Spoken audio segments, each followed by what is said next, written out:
It was a gray, bitter morning in New York City, the kind that wrapped everything in a heavy stillness. Wind howled down empty streets, tossing scraps of paper and the stench of trash through the air. Tucked between dumpsters in a narrow alley, a golden-haired dog lay quietly beside torn garbage bags. His fur was tangled and thin, clinging to his ribs like a worn-out coat. But it was his eyes that truly stood out, dark, hollow, and heartbreakingly tired. He didn't move, didn't whimper. He simply sat there, shivering as though life had already drained all the fight from him. A sleek black limousine rolled to a stop just down the block, its tires crunching softly on the cracked pavement. The door opened with a click, and out stepped Edward Harrington, a man who wore his Welf-like armor. Everything about him screamed power. His tailored suit, gold cufflinks, and the precision in his polished steps. He looked at his watch with frustration. He was running late for a high-stakes meeting that could add millions to his fortune. As Edward passed the alley, his eyes briefly landed on the dog. The animal didn't cower or bark. He simply looked up and met Edward's gaze, silent and still. For a second, something inside Edward stalled. The dog's eyes were oddly steady, almost as if they recognized something in him, but Edward quickly shook the feeling off. "Move, you filthy mutt," he snapped, his voice sharp and cold. The dog didn't budge. Instead, he let out a low, heart-wrenching whimper that echoed in the alleyway. Annoyed, Edward kicked a nearby soda can toward him, the metallic clang breaking the silence. The dog flinched but didn't run. As Edward turned to walk away, a sudden bark stopped him in his tracks. It wasn't loud or aggressive, it felt intentional, like the dog was trying to say something. Edward froze, looking back at the animal. The stare was still there, unwavering. For a moment, Edward felt something strange flicker inside him, guilt maybe. He clenched his jaw, forced himself to ignore it, and stormed off. But as he walked away, something had shifted. He didn't understand it then, but that brief encounter left a mark. The dog, despite being abandoned and weak, hadn't begged or lashed out. He had simply looked at Edward with a quiet strength that was harder to dismiss than any shout. And though Edward tried to brush it off as meaningless, the image of that stare stuck with him. In a city full of noise, deals, and distractions, that moment of stillness between a broken man and an even more broken dog whispered a message he couldn't shake. It was the beginning of something neither of them could have expected. Edward stepped into the gleaming lobby of his company's skyscraper, but his mind wasn't on the meeting he had just stormed into. His assistant rattled off updates and urgent reminders, but her words barely registered. He was thinking about the dog, that damn dog. The image of those hollow, unblinking eyes haunted him. It was absurd he'd walked past countless strays in the city before and never gave them a second thought. But something about that one stuck. The way the dog had stared at him, like he could see past the suit and money, into something Edward hadn't let anyone see in years. He clenched his jaw and tried to shake it off, telling himself it was just a mutt, nothing more. But even as he sat in the high-rise boardroom surrounded by executives and power players, he found himself zoning out, fingers tapping against the glass table while his thoughts wandered back to that quiet alley. That night, the mansion felt colder than usual. Edward poured himself a drink, sat in his leather armchair and stared into the fire but found no comfort in the flames. He was used to ignoring feelings, to burying them under work and distractions, but this was different. He couldn't stop seeing the dog's trembling body, the way it hadn't run, hadn't even tried to beg. It just looked tired. Without really thinking, Edward found himself grabbing his coat and stepping outside. His driver offered to bring the car around, but he waved him off. He walked, hands deep in his pockets, his expensive shoes hitting the sidewalk with no real destination in mind. The air was biting and the streets were nearly empty. Still, his legs moved with purpose until he realized he was back at the same alley. And there, under the flickering street lamp, was the dog, curled up exactly where he'd left him. Billy. That was the name Edward suddenly thought of, though he didn't know why. The dog looked up weakly, his body barely moving, and for the first time in years, Edward felt something sharp and heavy press into his chest. Shame. He didn't say anything at first, just stood there staring at the fragile creature shivering in the cold. Then, almost without thinking, he pulled off his cashmere scarf and crouched down, draping it gently over the dog's back. The dog flinched slightly but didn't move away. Their eyes met again, and this time Edward didn't look away. He saw something there, gratitude maybe, or trust. It rattled him. Before he could gather his thoughts, a group of rowdy teens approached, mocking him for helping a street rat. One of them stepped forward, demanding Edward's watch. For a moment, fear spiked in his chest until Billy, barely able to stand, rose to his feet and growled. That was all it took. The teens backed off, muttering as they disappeared into the dark. Edward was left in the silence again, breathing hard. He looked down at the dog, swaying on his feet, and without hesitation, scooped him into his arms. The dog was lighter than he expected. As he carried Billy through the streets, past glowing windows and rushing cars, he didn't know what came next. But he knew one thing for sure: he couldn't walk away again.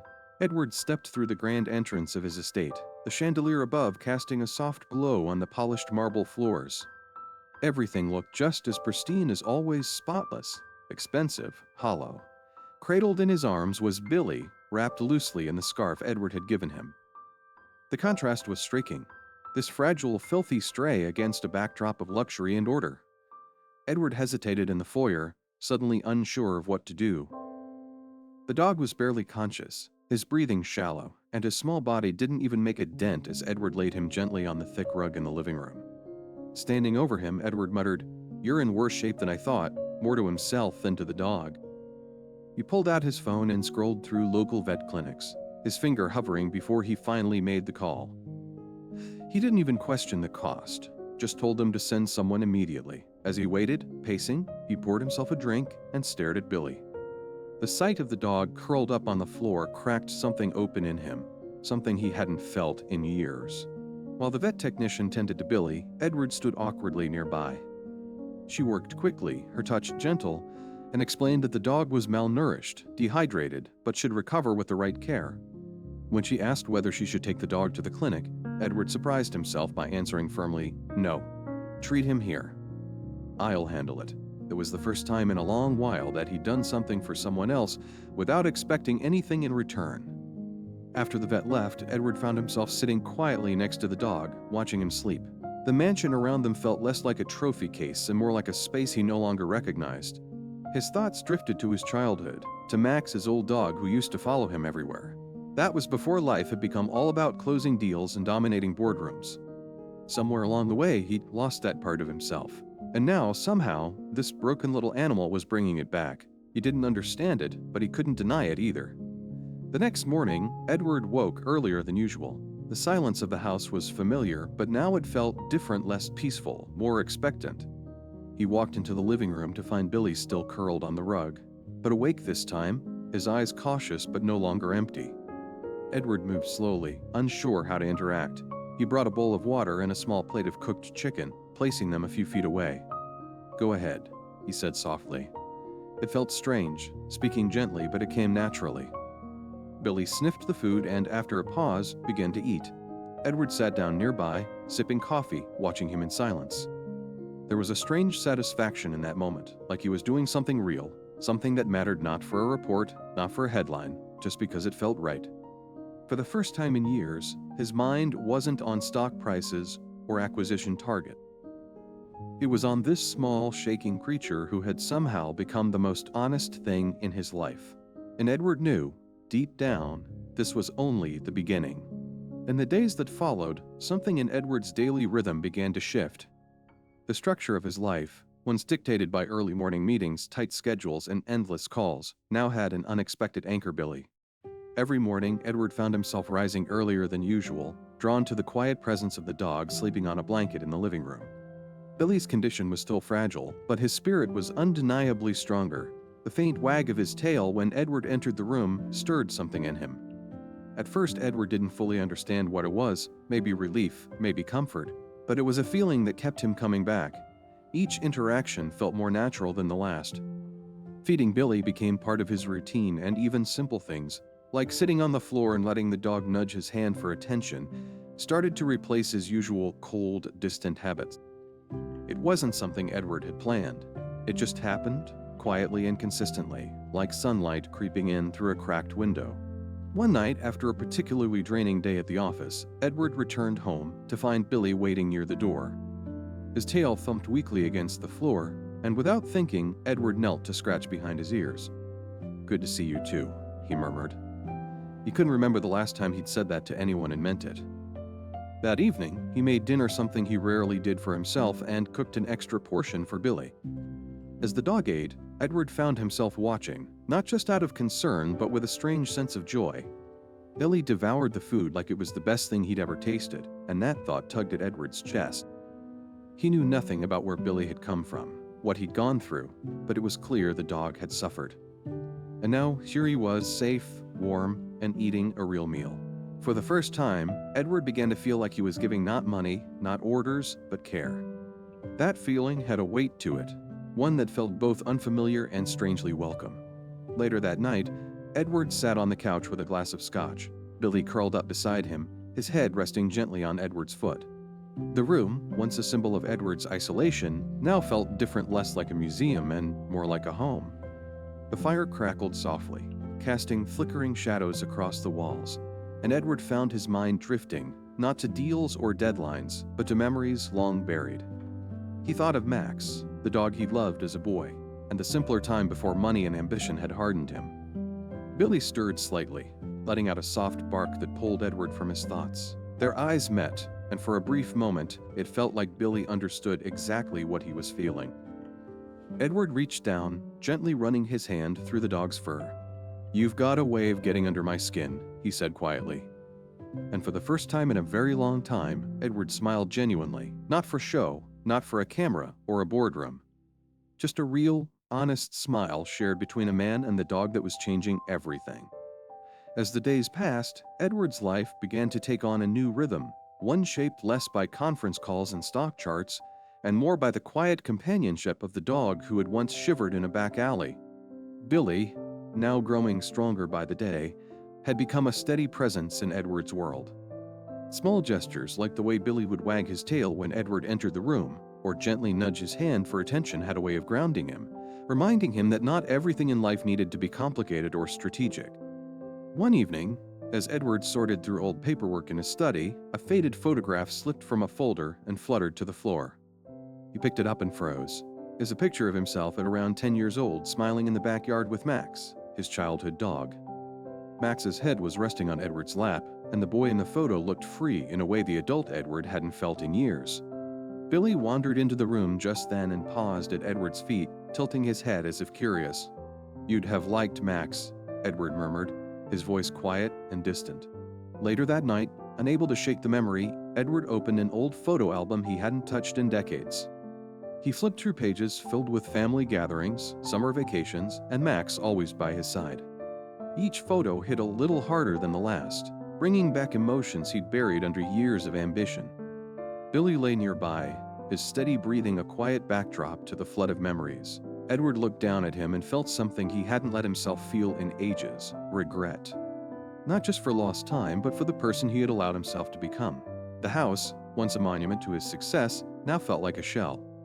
And in the silence, with nothing but Billy and the flickering fire to keep him company, Edward started to ask himself questions he'd avoided for years.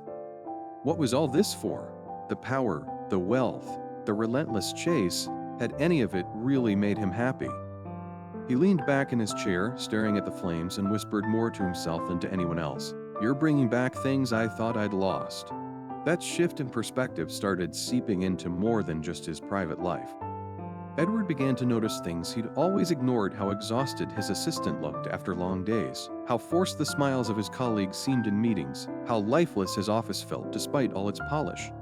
During one particularly unfocused meeting with investors, a familiar face lingered after the others had left. Mark Reynolds, a former rival turned philanthropist, greeted him with a knowing smile. They exchanged a few polite words, but it didn't take long before Mark got to the point. "What's it all for, Edward?" he asked, his tone calm but firm. The question stuck. That night, sitting on the couch with Billy at his feet, Edward replayed the conversation over and over. The idea of doing something meaningful, something outside the corporate world, felt both absurd and strangely right. For the first time, Edward let himself imagine a different path. Not one paved with numbers, but one filled with purpose. And as Billy leaned against his leg, offering nothing but quiet company, Edward started to believe that maybe it wasn't too late to change. The morning after his conversation with Mark, Edward found himself pacing the living room, the decision weighing heavily on his mind. Billy lay nearby on his favorite rug, watching quietly, as if he sensed something important was about to change. For years, Edward had been defined by his success, his title, his company, his fortune. The idea of stepping back from all of it felt like jumping off a ledge with no clear landing. And yet, there was a part of him that knew he couldn't keep living the way he had been. By mid-morning, he picked up the phone and called Mark. "Tell me more about your foundation," he said. The conversation was brief but sincere, and by the end of it, Edward had agreed to visit the animal shelter. That afternoon, he stepped into a place that couldn't have been more different from the world he came from. It was noisy, messy, and filled with the smell of animals, but it was also full of life. Mark guided him through the rows of kennels, each one housing a creature with a story not unlike Billy's. When a tiny black and white puppy stumbled toward him and pawed at his shoe, Edward knelt down without thinking and let the little thing nuzzle his hand. For the first time in decades, he felt something pure, something real. That night, Edward sat on the couch flipping through the folder Mark had handed him stories of rescued animals, before and after photos, and testimonials from volunteers. Each page stirred something deeper, a sense of responsibility and purpose that no business deal had ever given him. He looked at Billy, now healthy and full of life, stretched out peacefully at his side. "Maybe it's time I tried something different," he said quietly. A week later, Edward stood at the head of the conference table at Harrington Enterprises and addressed his executive team. Calm and resolute, he announced his decision to step back from day-to-day operations and transition leadership to someone he trusted. The room fell into stunned silence, disbelief written across every face, but Edward felt lighter than he had in years. That evening, he came home to Billy's familiar wagging tail and knelt beside him with a soft smile. "It's done," he whispered. Over the following months, Edward split his time between mentoring at the company and helping at the shelter. He shook hands with volunteers, learned their names, listened to their stories, and even helped with adoptions. What once felt foreign now felt essential. Every day, he saw what second chances could do, not just for the animals, but for the people who opened their hearts to them. In time, Edward realized something profound. It was never just about saving Billy. In many ways, Billy had saved him. That little dog, abandoned and forgotten, had brought out the parts of Edward that he thought he buried forever. It's easy in life to get caught up in ambition, to chase things that look impressive on the outside, but leave you empty on the inside. But sometimes, all it takes is a quiet moment, a pair of trusting eyes, or a wagging tail to remind you of what really matters. We live in a world that often values success over kindness, power over compassion, but the truth is, our greatest transformation can come from the smallest acts of care.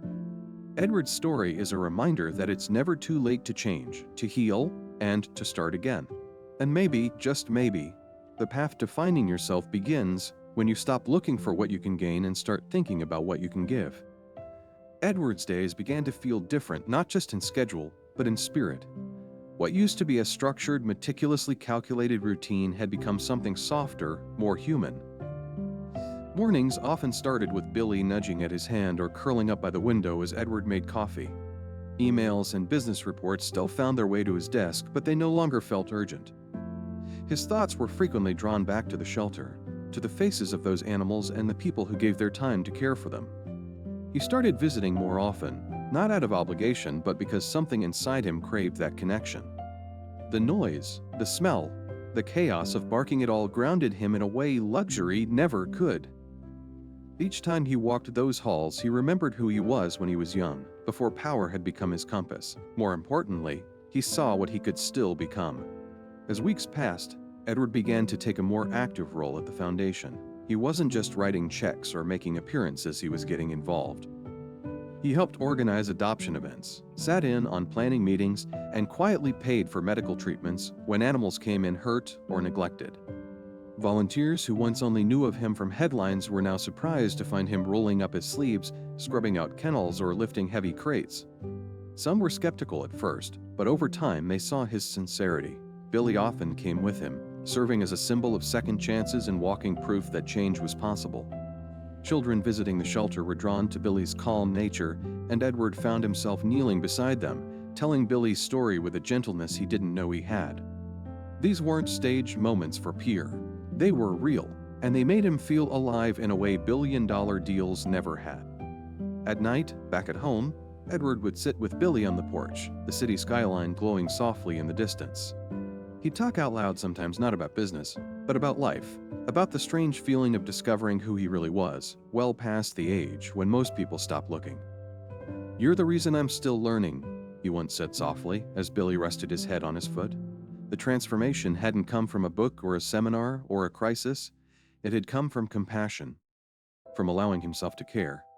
It was in these quiet moments, away from the noise of ambition, that Edward found peace. He no longer measured success by net worth or boardroom victories. He measured it in tail wags and changed lives, in a sense of purpose that finally felt real. He had started this journey thinking he was saving a dog, but now he knew Billy had saved him too. Months later, Edward stood before a crowd at a charity gala hosted by the foundation. The event was elegant tailored suits, evening gowns, fine wine, but its heart was different. It wasn't about showing off wealth, it was about compassion. As he stepped up to the microphone, Billy sat calmly by his side, wearing a simple collar embroidered with his name. Edward looked out at the room, then down at the dog who had changed his life, and spoke with a calm honesty that surprised even him. "For most of my life, I chased the wrong things," he began. "I thought success was about power, status, being untouchable. But it took a forgotten dog in a back alley to remind me what actually matters: connection, kindness, and the courage to care." The room fell silent. He didn't need to impress anyone. The story spoke for itself, Billy's story and his own. From that night forward, Edward committed to something bigger than himself. He launched new initiatives through the foundation programs that paired rescue animals with veterans, youth mentorships built around caring for shelter pets, and funding for struggling shelters across the country. His wealth was no longer a shield, it was a tool, and he used it freely to lift others up. The media took notice, but this time, the headlines weren't about takeovers or profits. They were about change, about a man once known for ruthlessness becoming a symbol of compassion. And Edward didn't mind. He never expected applause. In fact, most of what he did now went unpublicized, deliberately so. The reward wasn't recognition. It was in the lives saved, the eyes that lit up when a scared animal found a forever home, and the quiet sense that he was finally building a legacy worth leaving behind. At home, life with Billy had settled into a peaceful, meaningful rhythm. There were no more bodyguards, no more midnight calls from investors, just long walks through the park, quiet dinners, and the occasional nap on the couch with a dog curled against his side. Edward still checked in with his company from time to time, but it no longer consumed him. He had become a man he could respect, someone Max the dog from his childhood would have recognized.